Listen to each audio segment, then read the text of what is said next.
I am Hephaestus, Greek god of craftsmen, from blacksmiths to sculptors. Fires and volcanoes are my domain, for what else can fuel a forge? But unlike my half-siblings, Ares, Athena, Apollo, and the rest, I was not raised on Olympus. I was not welcomed and loved. When I was born, my mother Hera, queen of the gods, gasped at the sight of me. I was held in her arms for only a moment, and then I was flying through the air. No, not flying, falling. I opened my eyes to see her face fading from view, and the earth below drawing closer.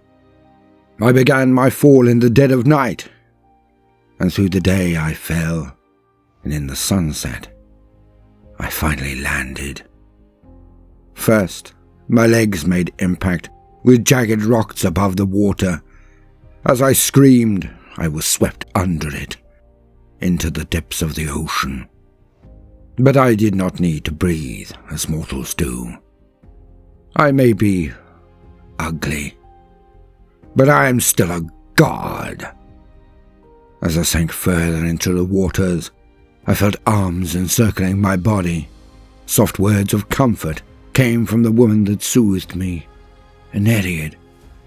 Thetis, daughter of Nereus and Doris, took me in. She told me later she had seen me falling all day and swam to see what would land. She pitied me, small, injured and alone in the world, and so she raised me as her own, hidden in a cave in the seas. Oceanids and Nereids would come to see me, and with only rocks to play with, I learned to craft, first chipping away at the stone, making toys and figures out of it all. As I grew, so too grew my curiosity and ideas. Stone had its limitations, and so metalwork became my craft. When I was old enough, the Nereids gifted me a small fire. Eventually, I learnt so much, I built my own forge. Crafting all manner of tools, weapons, and inventions, I made myself aids to help me walk, braces, and a cane. Thetis was so kind to me, and yet I could not forget her, Hera, my mother, and how she abandoned me. What the fall did to me reminded every day when I looked down. All those years, all my skills, and one day something inside my head clicked into place. As if I'd been training for that very moment my whole life. An idea for a machine struck me like lightning, and I got to work. Drawing out schematics, designing the mechanisms, and forging my plot. My revenge on the gods of Olympus. I worked tirelessly for months, different iterations, tweaking the cogs and mechanics until it was perfect. And finally, the golden throne was ready. It was one of my finest creations yet. The outside was carved and engraved, the borders of vines, framing different scenes of gods. But the inner workings of it, that was where the true magic lay. For the Nereids had supplied me with materials to match the divine power of the immortal gods. On the base of the throne, I signed my seal, as I did with all my work. That night, I snuck out of my home in the ocean and left the golden prize in the hands of an attendant at the gates of Olympus. I tricked the attendants to replace the old throne with my creation, by lying that Zeus the Almighty commanded it. What I would have given to see their faces when the trap sprung. I laughed all the way back to my home that night.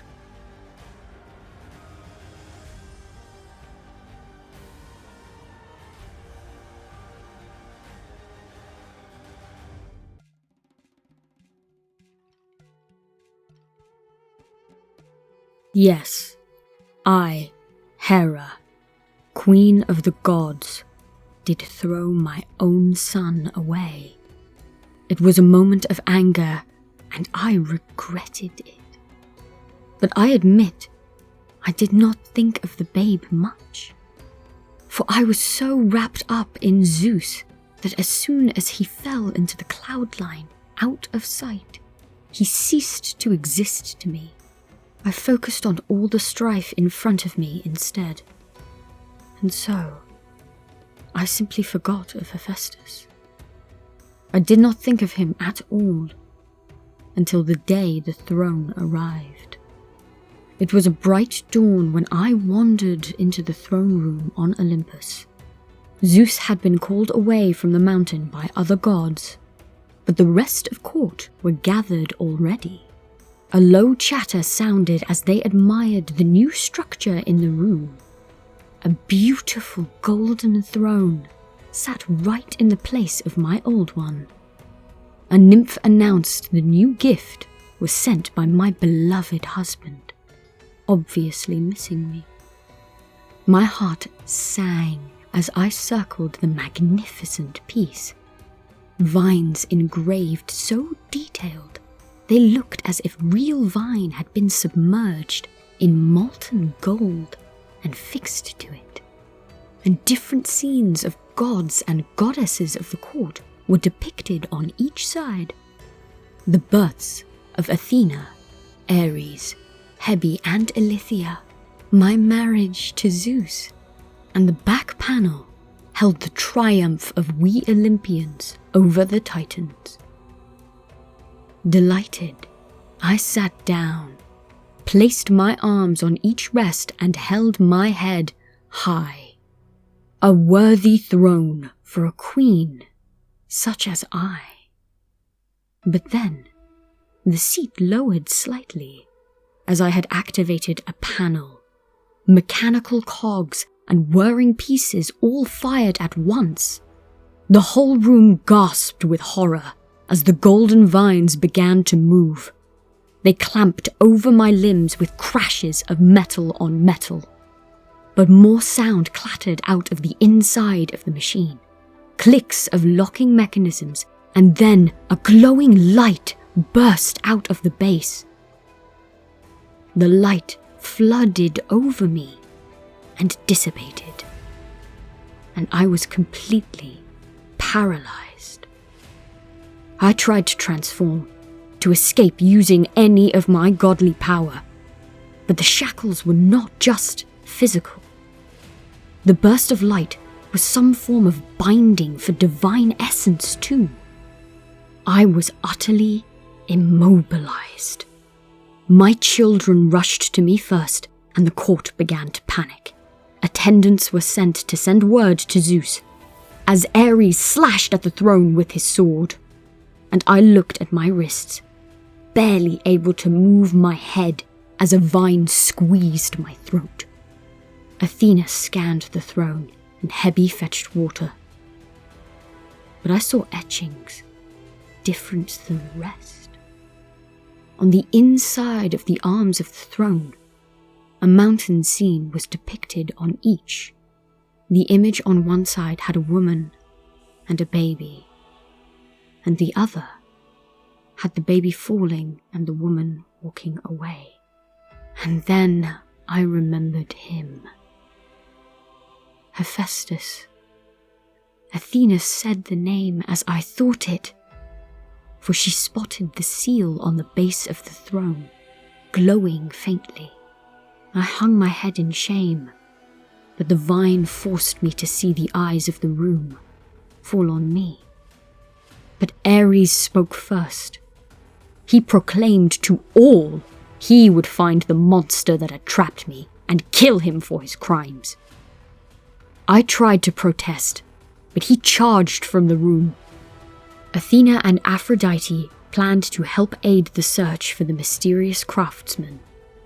Hebe, Ilithyia, and the rest of the court tended to me, tried to reassure me that Ares would find him. But I stayed silent, lost in memory and regret. and thinking of what to say to Zeus when he returned.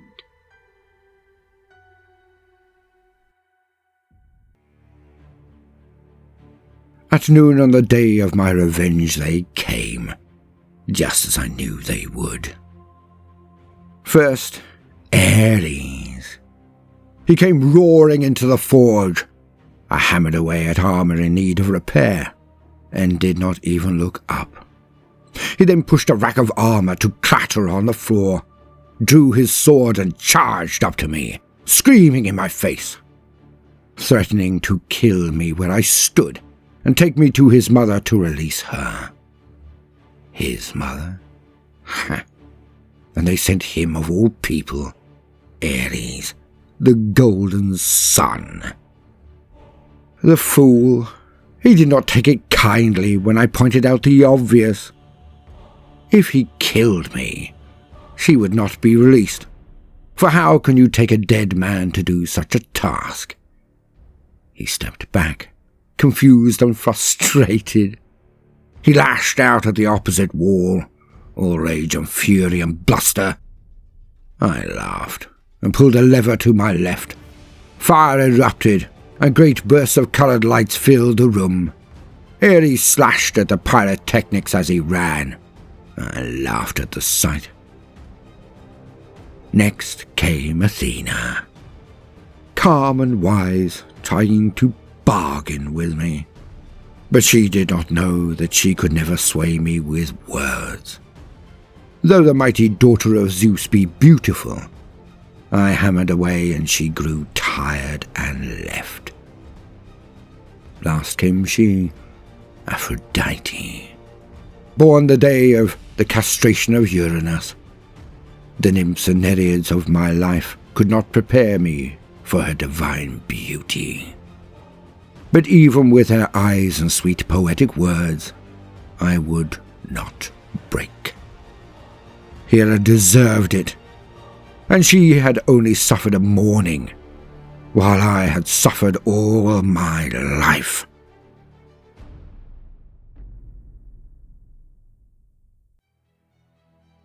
The sun was setting when Ares, Athena, and Aphrodite returned. All were silent and unable to meet my eye. I sighed, but I did not blame them. This was my issue, not theirs. But I am the queen of Olympus, and I cannot be seen to be so vulnerable so easily. Before anyone can speak, a nymph announces the arrival of Zeus. He burst into the courtroom and rushed to my side. He circled the throne once. I could not meet his eye. Then he ordered everyone to leave. When we were alone, I told him of Hephaestus, of the night he was born, of the mistake I made, of the trap he made in return, and of the attempts to bring Hephaestus to free me. In the quiet, he studied the throne further. Oh, wife, this is a prison of your own making. If only you had told me of the child. Clearly, his work is unmatched. I have not seen such an all-encompassing trap before.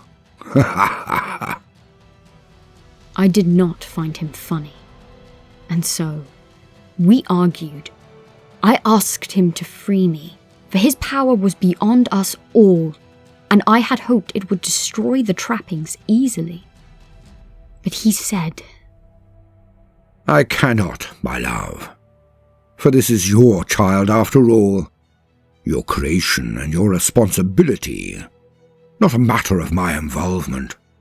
Especially considering the unnecessary cruelty you have been inclined to inflict in my matters. You meddle in my affairs, and you wish me to meddle in yours, but I will not. For this is a just punishment. You are simply trapped, not in immediate danger or harm. So may this serve as a lesson to you, dear wife. He left me with no choice. As Zeus turned to walk away, I called out to him, "My king, please, as your queen, you cannot leave me like this. It reflects badly on me, and it reflects badly on you." My words echoed on the empty walls. He turned back to me and smiled. "As your husband, I believe this is deserved. You earned this with your actions. But I forgive you for hiding him from me. Only wish you had not. As your king, I must do my duty. But remember this, my love, and learn from this." Zeus called out for Hermes with a grin on his face. Hermes dashed in and was ordered to locate a certain god, but not one from the court of Olympus. No. This son of Zeus was off on adventures and travels on earth. Hermes found him in vineyards, tending to grapevines, and he told him of the plot to bring Hephaestus home.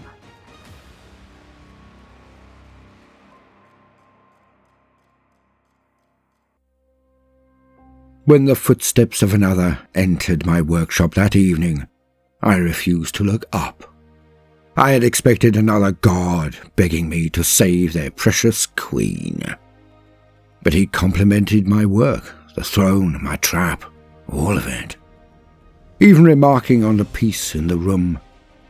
I looked up and put my hammer down, but spoke not a word. Dionysus then introduced himself, going on to call me a genius. Impressed, I devised trappings to hold a god, and to loose them on my own mother of all people. He was the only one who seemed to know out of all the gods that came that day. But I spat at him. "I have no mother." Dionysus chuckled and said we had that in common. He confessed to me then that she was dead because of Hera. I was speechless, shocked and confused, for if he had not come to aid her, what did he want? He held a large jug with a cork in the top, full of dark burgundy liquid. He told me I looked like I needed a drink, and so we sat down to share one. The concoction was like nothing I had ever tasted before, sweet and yet bitter. He poured cup after cup. Long into the night we spoke. He told me the tale of his own birth, of the horrors my mother had inflicted on his life, and I shared my life with him. The drink made the words flow so easily. We spoke of our so-called family, the difference of our lives on earth compared to those on Olympus. Nymphs and oceanids kept me informed of all the divine goings-on in childhood, but I had rarely even left the cave. Dionysus brought in a barrel from outside my forge that had been on the back of a donkey when the wine bottle was empty, and on we drank. Only this barrel was a mix of ambrosia and wine. We joked and laughed until well past midnight. The wine made me feel a little hazy, but the ambrosia made me feel truly drunk. And in a quiet moment, he asked me if I could ever forgive my mother. I said, I would not. I needed to have my revenge and leave her trapped and hurt, as she did to me all those years ago. But then, Dionysus asked the obvious question, one that I had been too blind to see. Why trap her at all, when I could have killed her? But I had no answer. Dionysus reminded me of his own mother, who perished in flames, and of the time we mortals have on our hands. In my drunken state, I sighed, and said perhaps in time things could change between us. He asked me to come to the mountain just to talk. But I was so far gone, I began to rest my weary eyes. Hearing the muffled words, but not their content, I agreed to whatever he wished and rolled over, slipping into darkness. When I woke, I felt a steady rocking from side to side. The dawn light pierced through my eyelids. My head felt painful and my stomach nauseous. I opened my eyes to see the gates of Olympus before me, and the back of the head of Dionysus. I was strapped to the back of a donkey and hung over for the first time in my life.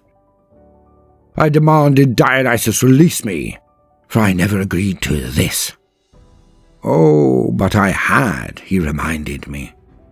For last night I agreed to go in the morning, and he pointed to the dawn light. He helped me down from the donkey and placed a finger on my forehead. And in that moment, all ailments from the wines of the night before were taken from my body. A trick I learnt in time. All we gods can do this. Dionysus shook my hand as I stood still confused and disoriented, and then I beheld the king of the gods. Stood at the gates, he walked towards us with a bright smile. He shook the hand of Dionysus with a grin and extended his other arm, gesturing to the open gates. He invited us both, calling us his sons. But Dionysus shook his head, spoke of more adventure to be had on earth, told me he would be back, but it was not his time to rise. It was mine. And with that, he rode his donkey down the mountain away from me. Zeus threw his arm over my shoulder and led me inside. He oozed charm and showered me with compliments. I leant heavily on my walking stick as we wandered the halls of Olympus. Down the corridor, there was the familiar sound of metal and fires, hammers on steel. We walked right up to the open door, and I beheld the forges of Olympus for the first time. Zeus stopped and turned, greeting the mighty Cyclops all at work, leaving me to wait and take the whole place in. For my cave at home was nothing compared to the veritable factory of Olympus. It had forges of multiple sizes and heats, walls and racks of the finest tools. To the sides, I saw storage rooms twice as big as my whole cave, and the materials. Oh, I had a million sparks of ideas, just glimpsing them. I imagined all the projects and technologies I could create with such a paradise. I barely noticed Zeus when he returned to my side. I never saw the glint in his eye, the knowing smile on his face as he waited for me. I begrudgingly walked back to the hall, and we made our way to the throne room. When the doors opened, I saw her, strapped to the throne with the vines secured tight. I could not help the pride I felt when I saw the scene. I almost laughed. But the silence stopped me, for all eyes were on us as we entered. As we drew closer, Zeus raised a hand and dismissed the court. He could tell by the sweat on my face I did not like the lingering looks. He shepherded them out and shut the doors behind him, leaving me alone with my mother. I finally turned to look at her. She looked so weak and vulnerable, and she was crying. I thought this was what I wanted. I hung my head in shame. Before I could speak, she called out, "My son, and look how you've grown." I clenched my fists as she said this. looking only at my legs and the braces that held them. I know how angry you are, and rightly so.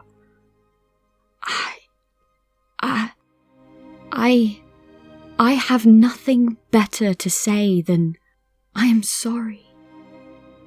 I was wrong.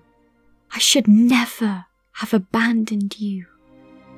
You are worth more than I could give you then, but please, I do not ask for your forgiveness now. And perhaps I do not deserve it. But I promise you this, my sweet boy. If you choose to release me today, I swear I will spend the rest of my immortal days trying to make it up to you. We have lost so much time, but we have all the time in the world. I beg of you, please look past the past so we may have a future. I will do all I can to be the mother you deserve, and not the mother you got then. You never came looking for me. You never even thought of me, did you? Look at me, mother! Why should I release you now? What proof could you give to me to trust you when you broke that trust the second I was born? Let me prove it to you. Please, give me a chance to redeem my past mistakes. You can come home. You are an artist, my son. Come to Olympus to create. The forge is yours. The Cyclops yours for whatever you might need. Think of all you could do here. You are a god. You should not live in a cave under the ocean. Name anything you wish for, anything to prove my love for you now, my son. Please. The desperation in her voice did not sway me, but her eyes. I thought her to be lying until I met her eyes, full of tears, but also truth and love. But a sharp pain in my leg from standing too long reminded me of all the hurt. Then I reminded her, and I knew what I had to do for me to free her with a whole heart. One final test to prove her love for me. I told her, if you wish to prove it, mother, you owe me this. You cast me out and I have lived a life of solitude, and I'm tired of being alone. I met the beautiful goddess Aphrodite today, and I wish to be wed to her. If you give her to me, I swear to release you and in time forgive you for what you did to me. So what shall it be, mother? I heard the door behind me open, and Zeus stepped in. He looked to Hera and had a conversation without uttering a word. Communicating only with their eyes, he nodded to her, and she said, It is only right that you are never found lonely again. I am pleased you have found love. All I want for you is a happy life. Aphrodite shall be your wife by tomorrow. Now, please release me, so I may embrace you, as I should have done so long ago. And so I released her. She was true to her word. She hugged me so tightly, and the fire that was burning inside me was smothered out. I felt calm, peace, and finally at home. I now run the forges of Olympus, creating all manner of invention. A chair with great wheels for myself, weapons and armor, jewels and necklaces, belts and staffs. But my favorite are the men of metal, automatons that serve the gods of Olympus. I made the forge my own, and I slept soundly with the most beautiful goddess by my side. What a prize she is, and she is mine. I thought I made Aphrodite happy. Sadly, the goddess of love was less than pleased with the match. But the circumstances of Aphrodite straying from our marriage bed is a tale for another time.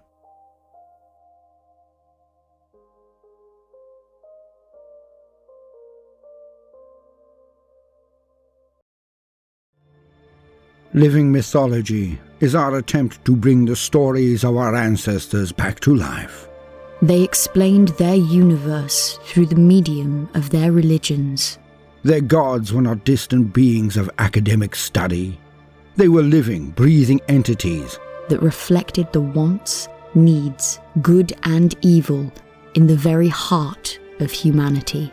We only wish to encourage others to study the deep and rich cultures of our forebears. We hope you have enjoyed our labours. If so, then do consider liking and subscribing. If you wish to support improvement in our endeavour, then we do have a Patreon as well. Until next time, be good to all, but most especially yourself.